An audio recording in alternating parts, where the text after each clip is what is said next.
各位弟兄姐妹，大家晚安。非常高兴在每周六的晚上，我们能够在这段美好的时间，一起来敬拜赞美我们的上帝。感谢主，让我们在每一周在一周的当中，不管是工作，还有在生活或课业上，我们都得着上帝所赏赐的平安。我们要透过祷告，透过亲近神，透过与主亲近的时间的敬拜，求神赐给我们智慧。在每次与主亲近的时候，神也要赐给我们力量，赐给我们智慧，帮助我们在我们生活当中一起来得着更多的力量，来为主做美好的见证。这时候邀请各位将你的手机或将你的这个旁边会影响你敬拜神的电视节目啦我们都先把它将它关闭，让我们一起在神的面前能够用安静的心一起来领受神的祝福。这时候邀请各位，我们一起同心来祷告。主耶稣，我们满心感谢你，感谢你带领我们来到神的面前敬拜你。愿主你再次安静我们的灵，让我们在你面前的敬拜能够成为馨香的活祭，是神所喜悦的，是神所悦纳的。感谢你带领我们，当我们来到神的面前，让我们的心不管在遇到什么样子的环境，遇到什么样子的难处，让我们学习交托仰望神。因为当我们的生命能够遇见你，我们的生命就要同等得着那丰盛的应许跟盼望。求主你帮助我们，让我们在你面前有满足的喜乐，让我们在你面前能够得着那永远的盼望，了解我们的生命要如何为你而活，为你做美好的征战。谢谢你带领我们一起来到神的面前敬拜你，也求主你带给我们足够的力量、智慧，能够在生活当中继续为主你做美好的见证。祷告，奉主耶稣基督圣名来求，阿们。我们一起在神的面前，一起用这首诗歌遇见你，让我们的生命能够敞开的心，用我们的生命，让我们的灵能够在欣喜快乐当中享受神所赐的平安与喜乐。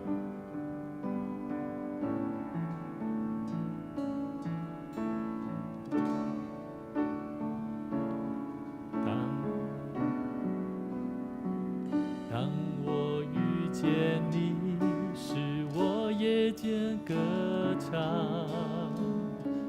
超越一切环境，看见你的同在，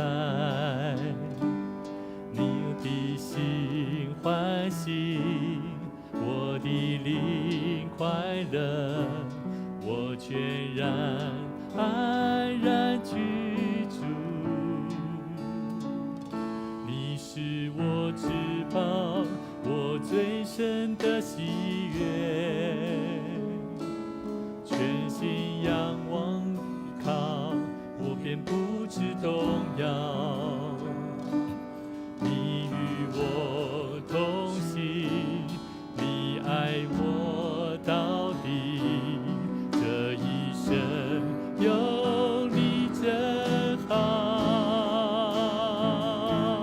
在你面前有满足的喜乐，在你右手中有永远的福乐，量给我的地界，坐落佳美之处，的产业实在美好。在你面前有满足的喜乐，在你右手中有永远的福乐。你是我的主，好处不在你以外，遇见你我就遇见幸福。这时候牧师要邀请各位，我们一起在祷告，一起来为自己来祷告，求神帮助我们，让我们再次来到他的面前，我们是真实的遇见他，把我们的心敞开，让我们能够排除一切在我们生命当中让我们感到忧伤、让我们感到惶恐，甚至让我们感到害怕的事情，我们学习把我们的心仰望在神的面前，摆在神的手中。我们相信，求神给我们足够的应许跟盼望，我们的心会快乐，我们的内心、我们的灵会得着盼望。求主帮助我们，因为我们是在主里面是充满喜乐盼望的人，有主美好的生命。我们一起同心来祷告，我们一起开口同心来祷告。耶稣，我们向你献上感谢，求主你赐给我们是从你而来永生的盼望。主啊，我们晓得你透过耶稣基督救赎我们的生命，我们更要了解我们的生命要如何为主而活。求主你再次能够预备我们的生命，让我们来到神的面前，我们愿意把我们的心、把我们的生命摆上。求主你赐给我们是满足的喜乐，是得着一切能力的喜乐，是因为神你已经排除万难，帮助我们，让我们能够在一切的患难当中得以再次刚强壮胆。谢谢主，我们再次将我们的生命摆在主你手中，让我们的生命真实的遇见你。谢谢主，祷告奉主的名来求，阿们。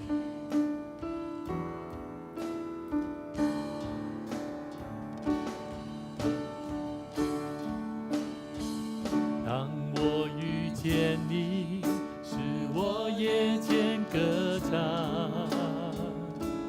超越一切患难，看见你的同在，我的心欢喜，我的灵快乐，我全然安然居住。你是我至宝，我最深的喜悦，全心仰望依靠，我便不致动摇。你与我同行，你爱我到底，这一生有你真好。在你面前有满足的喜乐，在你右手中有永远的福乐，量给我的理解，坐落佳美之处，我的产业实在美好。在你面前有满足的喜乐，在你右手中有永远的福乐。你是我的主，好处不在你以外，遇见你我就遇见幸福。你是我的主，是我的主，好处不在你以外，遇见你我就遇见幸福。主啊，我们向你感谢，你是我们生命的主，我们晓得在你里面好处不在你以外，我们晓得一切的好处都是神你所赏赐，唯有你成为我们生命的救主，唯有你成为掌管我们生命的主。我们必定了解知道，我们的生命要得着丰盛的来源，也是出于你的手。恳求神帮助我们，赐给我们力量，让我们晓得我们一切的好处，若是在世上，我们希望得着的是世上一切的事物，我们晓得我们没有办法得着一切的满足，我们需要你。恳求神赐给我们智慧，帮助我们，让我们晓得回到主你的面前，真实的遇见你。你必定要让我们遇见那真实生命的祝福。谢谢主，再次将我们的生命摆在主你手中，带领我们能够走在神你所合神心意的道路上。感谢赞美主，我们将一切荣耀归给神。祷告奉主耶稣基督圣名来求，阿们。感谢主，让我们一起在神的面前能够一起来敬拜他。这时候邀请我们一起在神的面前一起来做奉献。基督徒，我们一起用奉献的行动来回应神，求主帮助我们，让我们一起在奉献当中来荣耀神，因为我们是有感谢的心，用感谢的行动来向主献上感谢。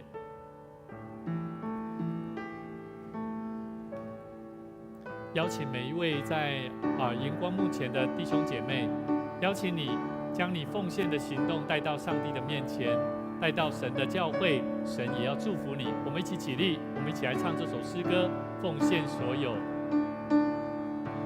我将所有献于耶稣，甘心乐意全奉献。我要时常爱主靠主，天天活在主面前，全所有奉献，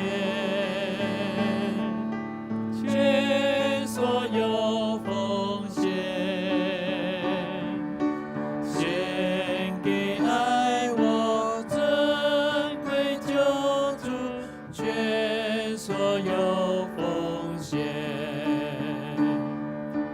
我将所有献于耶稣，我竟完全献于你。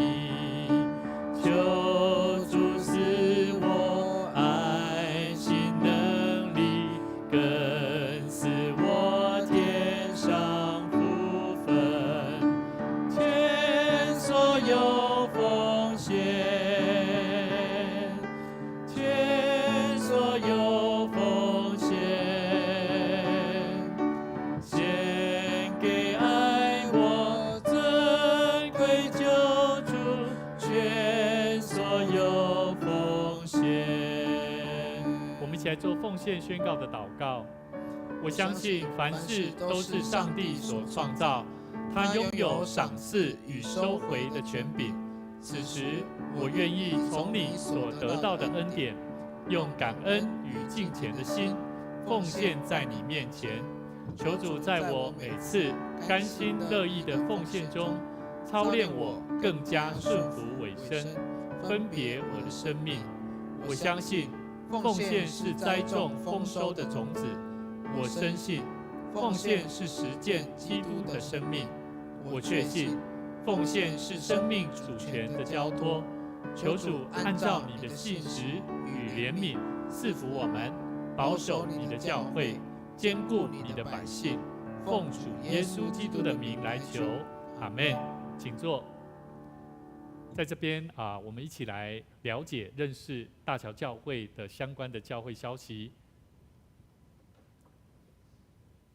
我们在明天会后我们的信徒灵命造就班的每一位弟兄姐妹训练的这些学员们请各位能够在礼拜后我们一起到1楼副堂的地方我们跟牧师能够一起做一些商讨有关我们课程的调整。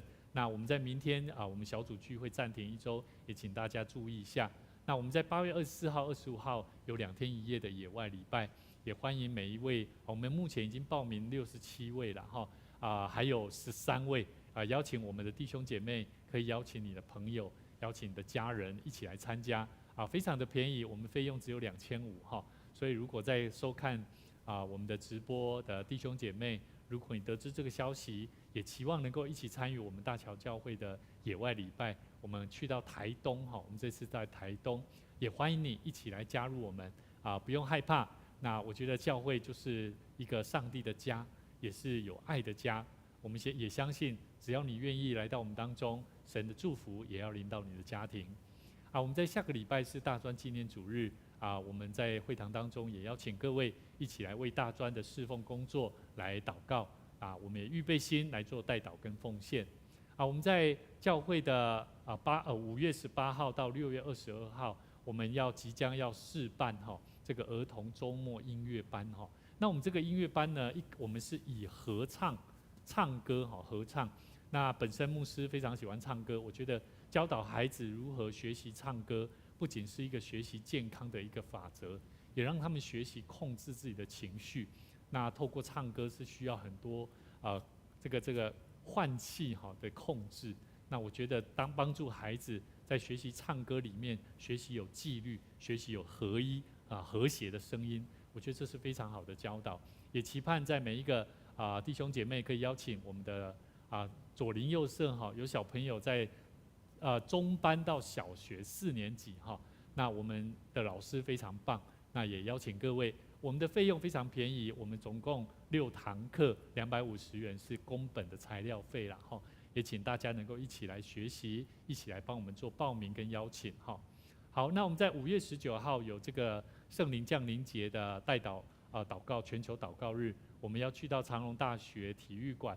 那我们在5月19号，我们期待我们一起透过祷告来为这世代许多的地方有许多战争。我们其实生长在台湾是一个非常安全的地方，我们期待能够更多的祷告来建造神所要建造的世代好，那我们在6月15号呢，我们有一个让你爱上圣诗敬拜赞美的一个训练那也期盼，如果你对键盘音乐乐器有负担的、有恩赐的，也期待你能够一起去参与这个的费用呢，我们原则上是由我们教会全额支付我们是免费送你去训练所以也邀请你邀请各位弟兄姐妹能够一起来参加。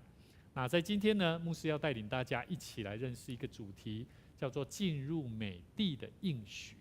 那我想要问各位你们觉得什么叫做上帝所给你的生命的美好地方？你有没有想过这个事情？会不会想过说，我想要得着有一个很美好的地方？自从我在学音乐的时候，我很想要有自己的团练室。你知道学乐器的人他会想要有自己的团练室，你知道吗？那当我想要有一个团练室，是因为那个地方会让我学习，会让我有安全感。那家庭也是一样，我从以前就我还没有当牧师的时候，我一直在想，如果有一天我会赚钱，我会希望我能够买一栋房子，然后有属于自己的地方。那我也在想，每一个人的生命当中都会期盼有一个美好的地方，甚至不管是工作、家庭、婚姻、感情，每一个人都会期待。所以包含我们的姐妹现在怀胎，可能也会想说，哪一天我的孩子出来，我会希望给他一个美好的地方的家庭，甚至是给他很好的互动关系。让我想到我们都已经经过快1年的时间我们看见有战争，对不对？那我们要知道在乌克兰在顿巴斯地区有9.5万人民这是一个事件而已，让我想到他们有9.5万名的乌克兰的这一些人民，他们被疏散到俄罗斯境内。我就在想他们的心情是什么？他们的心情会不会期望能够回到他们曾经居住的美好的地方？会不会？会，一定会。那更让我想到的是，我们基督徒呢？我们基督徒来到教会，你难道不会去想，到底我的生命，神所给我的祝福，到底要带领我去到哪里？是一个什么样美好的地方？会不会？会。好，我们当中也有这个男女朋友，对不对？你们也会期待未来你们也会期待未来我们的婚姻家庭有没有可能进到一个幸福美满的家庭？所以从我以前我一直在想这个问题。今天牧师要带领大家一起来认识。有一次我记得，我们曾经有一位姐妹叫秀鸾姐，那这位秀鸾姐呢，她家里突然间她要搬家，然后装修好，她突然间就告诉牧师说：“牧师，我刚搬家。”那邀请我们的长子同工教会弟兄姐妹来我的地方。我记得我那一次带领同工去的时候哇，小小的空间一个套房，可是他煮了好像我记得好像是香菇鸡汤水果一大盘，老人家70几岁然后准备了很多水果。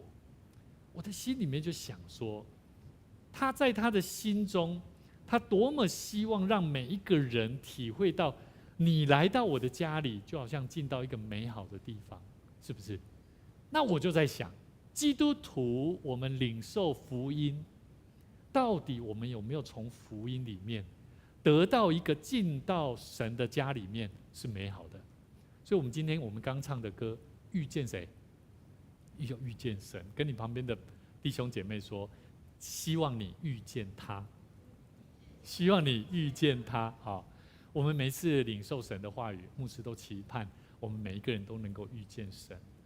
所以今天牧师要带领大家，我们要先一起来了解，其实上帝早就应许回应每一个在他面前呼求的先知，他要透过先知来告诉每一个以色列百姓，让他们知道上帝是应许的神，他是应许人在他面前呼求，他就应许你祷告。所以圣经里面以赛亚书65章24节他说，他们尚未求告，我就应允了，正说话的时候，我就垂听。那我们要了解65章这段圣经节里面，以赛亚先知他经过几次重要的祷告跟求告神，但是神最后给他的回复，其实是要告诉以色列百姓，他是等着人民在寻找他的时候，他就会给予的。可是以色列百姓并没有这么做。以色列百姓，他们宁可去寻求外邦，宁可去寻求他们的智慧，来解决他们的问题。所以让我感触很深。很多时候，上帝他早就应许我们，可是我们基督徒却不愿意在他面前跟他求啊。所以今天牧师要带领大家，我们要进入一个美好地方的应许里面。你要知道你有没有相信上帝的应许啊？对不对？如果你只是希望我期待我能够进入那美好的地方，可是你不相信上帝应许了，我告诉你，你不会想要努力啊。那我告诉你的好处只是你听我讲而已啊，这样懂了吗？所以我觉得我时常在跟我们的一位姐妹她在捡拾回收的过程当中，她是一直在领受神的应许哦。有一次我记得她听到牧师讲到说，牧师喜欢钓鱼她心里面她非常的爱牧者，她非常的爱牧者。她有一次当她听完讲道，当天晚上她就打了一通电话给我说，牧师，我这里有一把钓竿，还有卷线器，我不知道好坏，但是我用起来好像还可以。我就跟他讲说，没关系，你拿来，因为他是从人家丢掉的回收里面，他把它捡回来。我把他拿来的时候，我看一看，卷线器是好的，而且顶多那个杆子有一些损坏而已，那是可以修理的。光这样子的价钱，我再看一看至少有500-600块所以各位弟兄姐妹，你要了解神的应许里面是，你知道这个好处在哪里，你知道神会给予的时候，你在任何地方做什么事情，神都要赏识啊。所以各位弟兄姐妹，以赛亚书65章里面24节他说，他们尚未求告。其实上帝早就应许我们，所以各位弟兄姐妹，我们要了解，上帝他是呼求了他就给你啊，他早就预备好了。可是你要了解你呼求的东西是什么，那也是重点。如果你不爱神，你只是为了自己的利益，你去求告神说我要那个，我要那个，我告诉你，不见得上帝会给这个牧师要先讲清楚那上帝他的应许还有什么？我觉得上帝的应许还有平安啊。你有没有发现有些基督徒他会做什么事情，他不一定有平安他不知道他可以平安的他也不觉得他的生命是平安的所以呢，我们一起来看一段圣经节。这段圣经节很重要，因为它的背景很多人都没有在看背景我们都晓得这段话，腓立比书4章4到7节，我们一起来读来，你们要靠主常常喜乐。我再说，你们要喜乐，当叫众人知道你们谦让的心，主已经尽了。应当一无挂虑，只要凡事借着祷告、祈求和感谢，将你们所要的告诉上帝。上帝所赐出人意外的平安，必在基督耶稣里保守你们的心怀意念。我要告诉各位，这段圣经节是保罗他在鼓励腓立比教会的兄弟同工，这些同工们，告诉他们，你们要去鼓励、扶持2个有阿爹跟寻都基，他们是腓立比教会的2个女同工。这2个女同工呢，因为他们之间有意见不合啊，他们有冲突，已经严重到必须要保罗写封书信去怎么样，去勉励鼓励他们，所以才写了这些话给腓立比教会。那有趣咯，我刚刚有讲说什么？是同工之间有什么？有冲突。我觉得我们时常在教会服侍神的时候，会感觉好像不是很平安，有没有？好像有人跟人好像有什么冲突啦，或者是我们基督徒到外面服侍神做什么事情后，好像人家会觉得基督徒好像让我们感觉到我们自己不平安，会不会？有些时候会。可是我要告诉你，保罗他勉励他们说，你们要靠主怎么样？常常喜乐。我再说，你们要喜乐，好叫其他的众人、别人能够知道你们什么？谦让的心。什么是谦让的心？那个谦卑礼让啊，羞妞啊。基督徒会吵架、会争啊，就是不会让啊，懂了吗？那不会让的原因是什么？大家各持己见啊。所以我觉得这个很重要。神告诉我们，透过保罗告诉我们，主已经尽了。主已经尽了，是代表我们自己要知道，当我们有谦让的心，彼此建造那美好的关系，主才会来哦。所以我们都在等候主来哦。所以他说，应当一无挂虑，只要凡事借着祷告、祈求和感谢，将你们所要的告诉上帝。上帝所赐出人意外的平安，必在基督耶稣里面保守你们的心怀意念。所以这里告诉我们，神应许的平安有没有？其实是有的。好，所以我们只要告诉自己，我要靠主常常喜乐。虽然我现在有困难，虽然我现在让我感到害怕，感觉到好像不平安，但是主啊，我要靠你得着平安与喜乐。你有没有平安啊？你可不可以得着平安？你要知道，神早就要赏赐平安给你，但是你要靠他，依靠神。第3个，上帝应许什么？上帝应许加添智慧。我们一起来看一段圣经节，雅各书第1章第2节到第5节，这段话是基督徒需要向赏赐智慧的上帝的一段话，说：我的弟兄们，你们若在百般试炼中，都要以为大喜乐，因为知道你们信心经过试验，就生忍耐，但忍耐也应当要成功，使你们成全完备，毫无缺欠。你们中间若有缺少智慧的，应当求那后赐给众人也不斥责人的谁？上帝，主就必赐给他。所以各位弟兄姐妹，圣经里面明确告诉我们，雅各告诉我们说：我的弟兄们，你们若在百般试炼当中，我们要怎么样？喜乐，因为喜乐会怎么样？我们在帮助我们信心哦。为什么人在患难当中怎么喜乐起来？难道不是信心吗？你是靠信心而喜乐的吗？靠主常常喜乐，这不是信心吗？对不对？如果你没有借着信心，你怎么可以依靠神？所以当我们依靠神，是透过信心，是能够经过试炼的。经过试验，你必须要忍耐啊。那你忍耐了以后，要不要成功啊？没有成功，意思就是说你半途而废啊。你没有忍耐，坚持到最后啊，那你没有办法成功啊。那你没有成功，请问那不就是代表你很缺欠什么东西吗？你一定时常遇过有些人，他说他有信心，可是你跟孩子讲，他最常说他有信心的。你有没有信心啊？他说有，可是考试出来，他说你的成绩怎么这样啊？他就说因为我不够专心啊，不够忍耐，因为我想要赶快下课啊，我想要赶快考完试啊，这些都是需要忍耐的过程。所以当他如果能够忍耐，遇到他所面对的试验，我觉得他一定要坚持到最后把它完成。所以各位弟兄姐妹，很多时候不是他没有能力，是因为他没有智慧。我们要求告神，是求神给我们充足的智慧。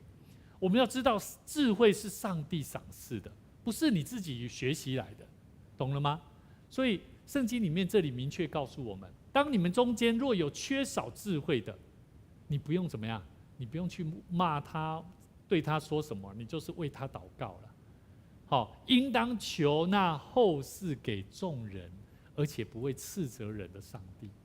所以各位弟兄姐妹，智慧能够帮助我们，求神要帮助我们。我记得我不晓得大家有没有遇过，当你遇到试探、试炼，甚至遇到困难的时候，你怎么看待你所面对的困难？我记得，我在我的妈妈，在她很痛苦、时常跑医院的过程当中，我的妈妈的妈妈就是我的阿嬷。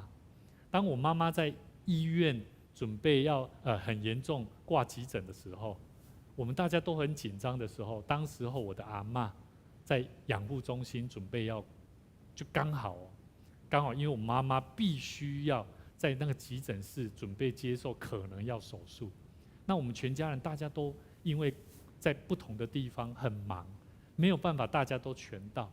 但是当时候我的阿嬷养护中心打电话来说，你的家人已经快走了。当时候有一位姐妹是教会的女同工，打电话来说，你们没有人要过来吗？我就说真的没有办法，因为在这边我的妈妈她没有办法行动，所以在那过程当中我觉得很困难，而且也不知道该怎么办。当时候我记得，当我们接收到阿嬷已经过世了，就是我的妈妈的妈妈，我的妈妈就在病床上，她也希望能够去见她妈妈一面，可是她没办法，她在那边流眼泪，很痛苦。我们也是，我也在那边流眼泪。我的阿嬷是我最爱的阿嬷，在她最后一口气的时候，我们没有在她身边。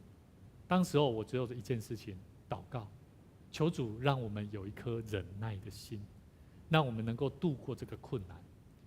所以当最近我很想要鼓励我们的教会的同工弟兄姐妹，家人如果有人生病了，一定要陪到底呀，懂吗？你不要没有去陪他了，一定要陪他到底呀。好，不要妈妈在医院，然后你在家里面做你的事情，好像无关紧要啊，这不行啊。孝顺父母的心，一定要在困境当中，神告诉我们，你必须要在信心当中经过试验，要生出忍耐。如果你没有忍耐的心，你没有办法成全孝顺父母的心意。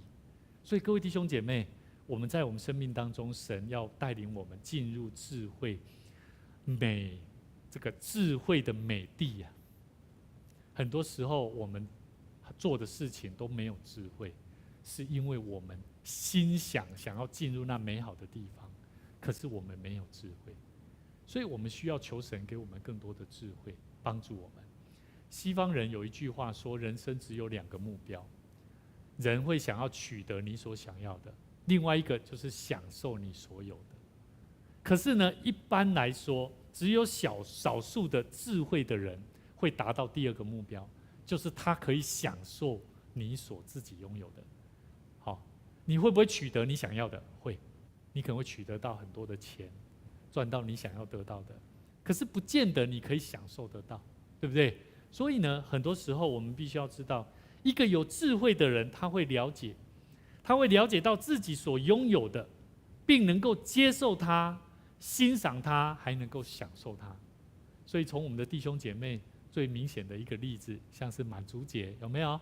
像是很多在苦难当中在经历身体病痛的人，可是我更期望的是，每一个在他们的家人当中，他们也能够学习到那个忍耐的心智。所以我自从做牧师以来，我看到很多在往生的人背后的那一些家人，有很多人是因为家人生病了，遇到难处了，通常他的家人就4分5裂。好，所以很多时候我们取得我们所要的之余，我们要去想，我们有没有智慧好好的去享受到这一些恩典跟祝福。今天牧师要带领大家3个很重要进入美地的应许，必须要有3个生命重点。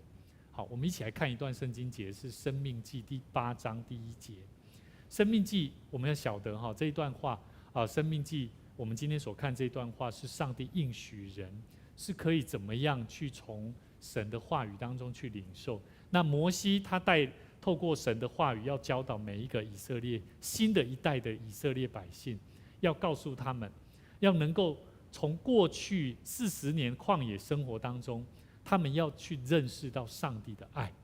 上帝的爱必须要怎么领受到，他们必须要怎么去遵守，就是从这些话语里面。好，所以我们一起来看第8章第1节，我们一起来读哈，从我开始哈。我今日所吩咐的一切诫命，你们要谨守遵行，好叫你们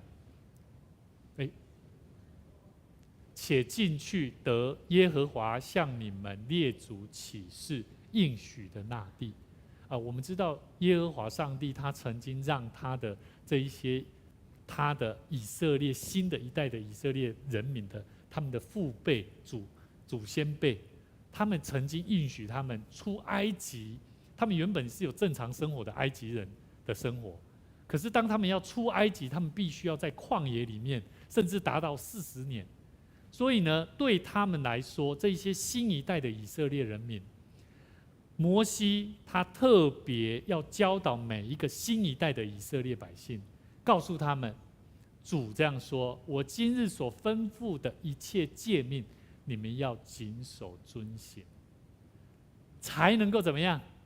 你们存活，而且人数增多，并且能够进入上帝所要为你们的祖先所预备的那应许之地。所以我们知道，要进入那应许的美地，我们必须要遵守哪几点？第一点是什么？黄色的字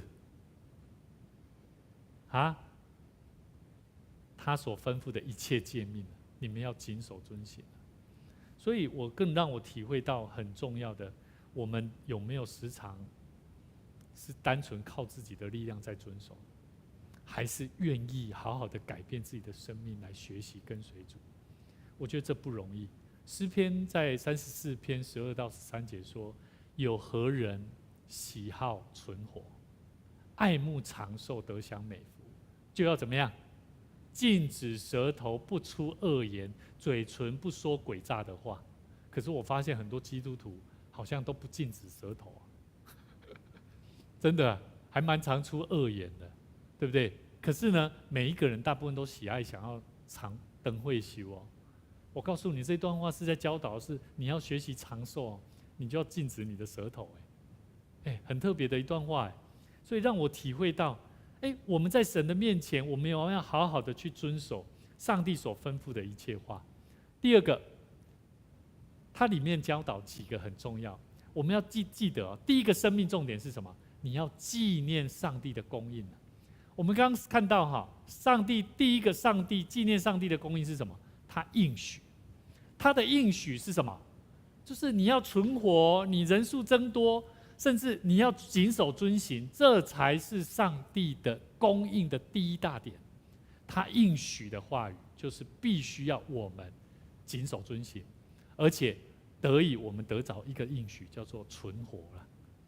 然而当哇的所以我一直在看待，有些时候有很多基督徒他存活的生命是充满很多危险的，他的危险他都不知道牧师带领很多同工在面对处理人跟人的问题上面，牧师只有教导一件事情：我们不跟信徒他所说的事情是产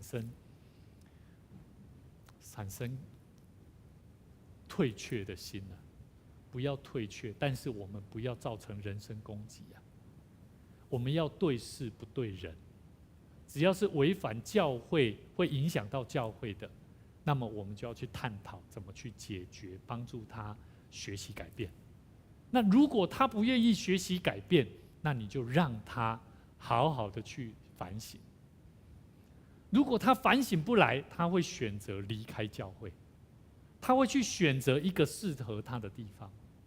但是牧师有发现，有很多在他选择的道路当中，他的生命啊，存活的时间啊不长久，真的不长久，因为他的方法是错误的，那个方法他是不愿意遵守的。其实要去到其他地方也是一样啊，对吗？懂吗？因为别的地方大家不懂他，不认识他嘛，没有改变，对。所以牧师非常期望大家一定要了解，谨守遵行不容易啊。你谨守了，你知道这件事情，我守住就是要行啊，要遵行啊，好叫你们存活下来啊。你如果没有存活下来，你怎么会人数增多呢？了解我的意思吗？教会也一样啊。其实牧师都很期盼教会不是带给别人伤害的教会，教会也不是为了要改变而让人感觉好像很痛苦一样，不是，而是大家一定要享受得到一件事情，我们都是要纪念神的供应的教会。所以第一件事情你要知道他有没有应许我们，第二件事情他会试验我们。上帝的供应不是只有他会应许啊，牧师你都说上帝会给了，那上帝怎么给啊？我告诉你，他会试验你哦。圣经里面怎么说？第2节他说，你也要纪念耶和华你的上帝在旷野引导你这40年，是要苦练你，试验你，要知道你心内如何，肯守他的诫命不肯。所以各位弟兄姐妹，不是你知道遵守诫命你就可以耶，你要经过试验耶。那个试验哦，有些时候是要改变你的行为哦，要改变你的习惯哦，要改变你的想法哦。彼得前书1章6到7节，我们一起来读哈。来，因此你们是大有喜乐，但如今在百般的试炼中暂时忧愁，叫你们的信心既被试验，就比那被火试验仍然能坏的金子更显宝贵，可以在耶稣基督显现的时候得着称赞、荣耀、尊贵。所以每一个基督徒的生命一定会经过试验，而且那试验的过程是非常痛苦的。可是你要知道，这些都是什么？都是上帝的供应。所以我一直觉得，牧师曾经分享过，我很希望每一次我遇到考验的时候，我很开心，因为我知道问题出在哪，因为我知道我可以还去挑战、去学习、改变。所以不要害怕你拥有很多困难，你要知道你拥有很多困难，至少你要知道感谢主，上帝让我有智慧，看见我的困难在哪里。有些人他是连知道自己的困难都不知道，他反而是在自己的困难当中怎么样？忧愁，困难一直在捆绑他的心，他一直走不出来。好，第3个，我们要纪念上帝的供应，我们要知道上帝是供养我们的，是真的在供养我们。他苦练你，任你饥饿，将你和你列祖所不认识的玛纳赐给你吃，使你知道人活着不是单靠食物，乃是靠耶和华口里所出的一切话。这40年你的衣服没有穿破，你的脚也没有肿。哇，他这里讲到3个很重要的重点哦。第一个，吃，有没有？以色列百姓过去他们的祖先，他们吃没有因为没得吃就死亡，没有。穿怎么样？衣服没有穿破，脚也没有因为走路走到怎么样肿起来。我们知道他们从这个埃及的地方出埃及要进到迦南美地，实际上不用40年的时间就可以到了。可是为什么他们花到40年？就是因为人心的问题，所以人心的问题而导致让他们痛苦。那个，帮我拿那个坐垫，给那个，没有需要，真的那个童工帮他拿一下。他，对，他需要最下面有那个坐垫，让他比较好坐一点好。所以我们要知道，上帝的供应他是真的会供养的。就像我时常在跟我们的姐妹，她在捡拾回收的过程，她刚刚跟我分享，她说她这几天捡什么东西上帝供应，对不对？真的啊，那个捡拾过程当中去体会到神都预备那个最好的贵重的东西，去让它称重是值钱的。这就是上帝的供应所以马太福音第6章我们知道25节到26节说，所以我告诉你们，耶稣说不要为生命忧虑吃什么喝什么，为身体忧虑穿什么。生命不胜于饮食吗？身体不胜于衣裳吗？你们看天上那天上的飞鸟，也不种，也不收，也不积蓄在仓里，你们的天父尚且养活它，你们不比飞鸟贵重的多吗？所以你要晓得，我们信主的人没有所谓放弃自己的理由了，唯有你有没有尽心活下去的理由了。你要好好为自己要反省，我有没有为生活好好努力？所以不要跟我讲你要饿死哦，饿不饿死在于你有没有努力为自己好好的活，为主活下去。好，那还有另外第二个重点要进入上帝所赐给我们这个美地的应许就是你要去思想神的管教。他继续说了第8章第5节，你当心思思想耶和华你上帝管教你，好像人管教儿子一样。他举例很清楚了，我们人都会管教自己的孩子，那么难道上帝爱我们都不会管教我们吗？还是都只会赏赐给你，赏赐给他都不赏赐给我？其实有些时候神会管教我们，神会让他得着丰富，不是没有原因的，了解吗？神会给他富有，不是没有原因的。往往我们需要好好去反省，我们有没有受管教。如果你不被管教，我告诉你，喝呀没贵沙呆了，了解我的意思不？再怎么有钱的人，所以为什么说，基督徒的孩子，如果你得着丰盛，一定要好好带领你的孩子认识主。这个很重要。好，圣经里面箴言13章24节说，我们一起来读来，不忍用杖打儿子的是恨恶他，疼爱儿子的随时管教。所以很重要我们虽然很多人都讲求爱的教育，没有错。如果你透过爱心的教导，他听得懂，那就好。可是如果他听不懂呢？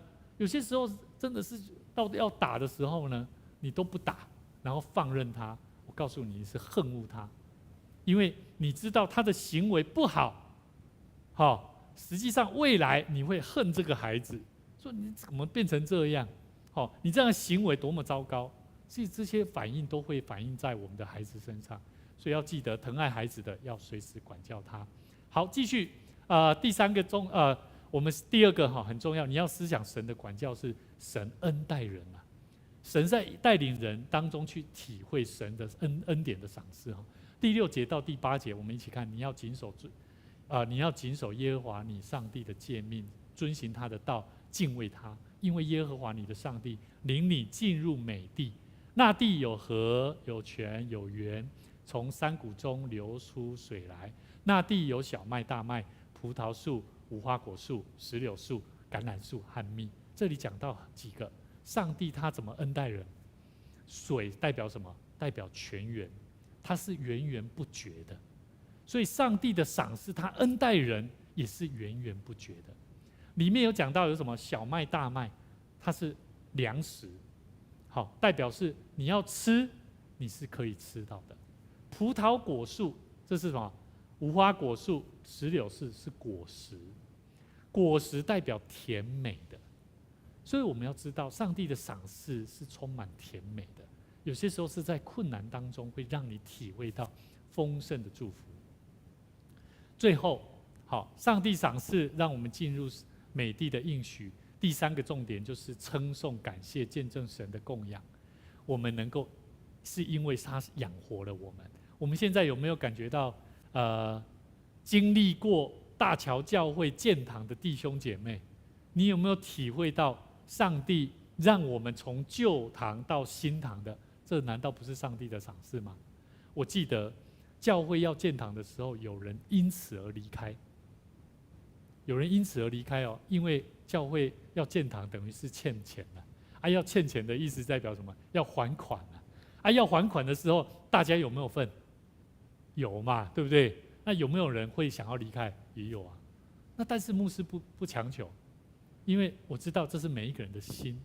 每一个人的心，你要知道你有没有看见神会给予啊？所以我一直体会很深。以前如果我没有相信上帝会供应、会给予、会给我们大桥教会预备，我们可能到现在可能还在什么？还在活动中心我们经历过3个月、4个月的时间都在活动中心聚会很辛苦那段过程，每一个礼拜，我们礼拜六要先去要去排桌椅，然后排完以后，隔天聚完会的时候还要一起把它收起来。每一个礼拜，然后唱歌也不能唱太大声，音乐乐器也不能用太大声因为怕旁边隔壁的大楼的住户会开始说话。我记得那段时间，我觉得感受到神很丰富的祝福，然后到我们来到这边，整个的预备，神都让我们都没有衣食无缺啦，真的是衣食无缺啦。所以那牧师去到外面去募款的时候，也看到很多弟兄姐妹，他们教会明显是需要改变的。可是当他们听完牧师讲完我们大桥教会的那个过程，他们心中开始燃起说，教会可以改变，而且教会可以改变的目的是在哪里？是上帝会供应。所以各位弟兄姐妹，我们要了解，我们有没有时常去称颂神、感谢神、见证上帝在我们生命的供应啊？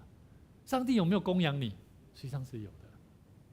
所以我们的姐妹在私下在分享的时候，她说她的工作我觉得非常好上帝供应她可以在怀胎的时候还可以在家工作真的很好啊，真的没有很少这种事情的。可是我觉得这是上帝的丰盛的祝福。所以各位弟兄姐妹，我们要了解，虽然你会觉得这好像是能力的问题，可是你要晓得这一段话，今天牧师带领大家看的申命记，就是摩西他特别要告诉新的一代的以色列百姓，我们不能靠自己，要靠上帝的赏赐。我们一切的赏赐都是上帝所赐的。所以各位弟兄姐妹，愿主赐福大家，让我们一起在神所供应的里面去感受到神丰盛的祝福，也让我们的生命里面能够体会神更多的应许跟帮助。在诗篇34篇9到10节，耶和华的圣民啊，你们当敬畏他，因敬畏他的一无所缺。少壮狮子还缺食忍饿，但寻求耶和华的，什么好处都不缺了。好，所以呢，相信神要给我们的祝福，是带给我们生命更大的恩典，是要让我们明白：第一个，你要纪念他；第二个，你要思想上帝的管教是什么；第三个，你要时常称颂、感谢、见证上帝的祝福跟应许。我们一起同心来祷告。天父上帝，感谢你透过你的话语，让我们更深的明白，在我们生命里面你所美好的供应，让我们能够在很多的事上能够衣食无缺，能够学习用感恩的心来见证神你丰盛的赏赐。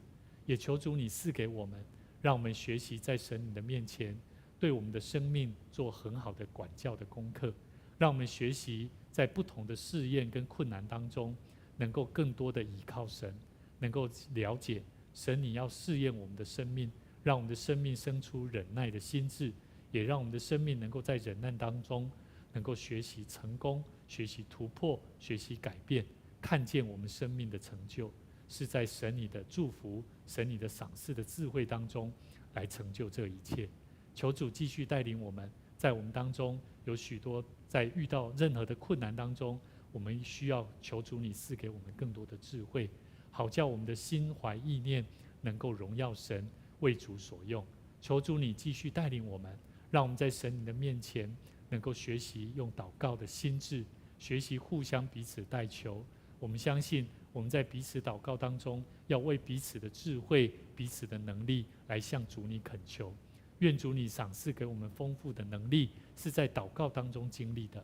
求主你继续带领我们，透过主耶稣的恩典，透过主的话语，能够更多的领受祝福。谢谢主，我们再次将我们的生命交在主你手中，也求主你将平安与喜乐赏赐给在座的每一位弟兄姐妹。我们在你面前献上感谢跟祷告，奉主耶稣基督圣名来求，阿们。愿主赐福大家，在每周六的晚上，让我们一起在神的话语里面领受神美好的祝福，也让神丰富美好的祝福在我们生命当中成就神美好的心意。愿你平安。